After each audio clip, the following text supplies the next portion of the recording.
حضرت محمد مصطفیٰ صلی اللہ علیہ وسلم رسول خدا ارشاد فرماتے ہیں میں تمہیں بتاؤں کہ سب سے جو ہے وہ شخص جو سست ترین شخص ہے وہ کون ہے؟ میں تمہیں بتاؤں سب سے زیادہ جھوٹا شخص کون ہے؟ چور کون ہے؟ چوری کرتا ہے۔ میں تمہیں بتاؤں سب سے زیادہ کنجوس شخص کون ہے؟ کیا میں تمہیں بتاؤں کہ سب سے زیادہ جفاکار جس میں محبت نہ پائی جائے وہ کون ہے؟ میں تمہیں بتاؤں کہ سب سے عاجز ترین شخص کون ہے؟ یہ 5 لوگوں کا رسول خدا نے ذکر کیا اور پھر صحابی نے کہا مولا بتائیں، تو امام نے کہا کہ سب سے کنجوس شخص وہ ہے بخیل کہ جو صحیح اور سالم ہو اور اس کے پاس فرصت ہو اور وہ اللہ کا ذکر نہ کرے۔ سست ترین زبان دی ہے اس کو، سالم زبان ہے، سارا دن ہے کچھ بھی نہیں کر رہا مگر اس سے ذکر نہیں ہو رہا، وہ لا الہ الا اللہ نہیں بول رہا، وہ سبحان اللہ نہیں پڑھ رہا، وہ استغفر اللہ نہیں کہہ رہا۔ دیکھیں نا کتنا ٹائم ہے انسان کا، لیکن سست ترین شخص جس سے ذکر نہ ہو۔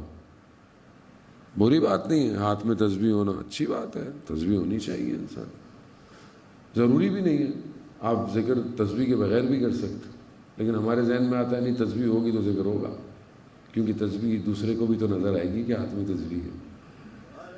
ذکر تو اللہ کے لیے کریں۔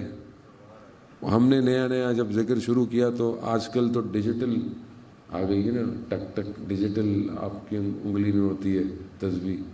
ہمارے زمانے میں وہ ٹک ٹک والی تسبیح تھی، وہ میٹر کی طرح گھومتی تھی۔ ہم ایک بزرگ کے پاس گئے، نئے پڑھنا شروع کیا تھا، انہوں نے بڑے آرام سے کہا ذکر ایسا کرو کہ چاہے ایک بار ہی کیوں نہ ہو مگر وجود میں پیوست ہو جائے۔ ذکر ضروری ہے، اب یہ ذکر ہی انسان کو سست ترین شخص جو ذکر نہیں کر رہا، جس سے دن میں 100 دفعہ استغفار نہیں ہو رہی، تو آدمی کیا کرے گا آپ سوچیں۔ پھر رسول خدا فرماتے ہیں چور ترین جو چوری کرتا ہے، کہا کون ہے؟ کہا جو نماز میں چوری کرتا ہے، چرا رہا ہے نا نماز کو، نماز کا وقت ہے نہیں پڑھ رہا، چوری کر رہا ہے، کچھ اور کر رہا ہے۔ کہا ایسے شخص کے اوپر نماز ایک گندے کپڑے کی طرح قیامت میں منہ میں ماری جائے گی۔ یہ نہیں کہا جو نہیں پڑھتا، جو چوری کرتا ہے، نماز کا وقت ہے نہیں پڑھ رہا، بعد میں پڑھے گا، چوری کر رہا ہے، روز اپنی نماز چوری کر رہا ہے۔ کم ہوتی نا چوری کرنے سے چیز کیا ہو جاتی ہے؟ کم ہو جاتی۔ لیموں کو کاٹ کے رکھیں زیادہ دیر اور کھٹا ہو جائے گا، اور کھٹا ہو جائے گا۔ نماز بھی ایسے ہی ہے، جتنی دیر ٹالیں گے نماز کھٹی ہوتی جائے گی، تو اثر اللہ قبول کرنے والا ہے، وہ تو یقیناً اس میں کوئی شک نہیں، لیکن ایفیکٹ کم ہو جائے گا۔ پھر رسول خدا فرماتے ہیں کہ تم میں سب سے جو شخص اصل محبت ہی نہیں ہے اس کے اندر، جفاکار ہے، وہ شخص ہے کہ جس کے سامنے ہمارا نام لیا نہ جائے اور وہ صلوات نہ پڑھے۔ صلوات بھیج دے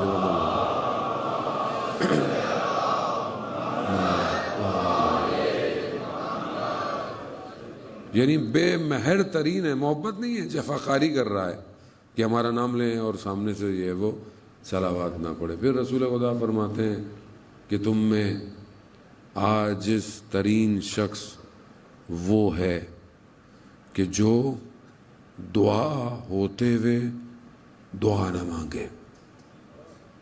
دعا ہے، دعا مانگ سکتے ہیں، یعنی انسان الدعاء سلاح المومن، دعا مومن کا اسلحہ ہے۔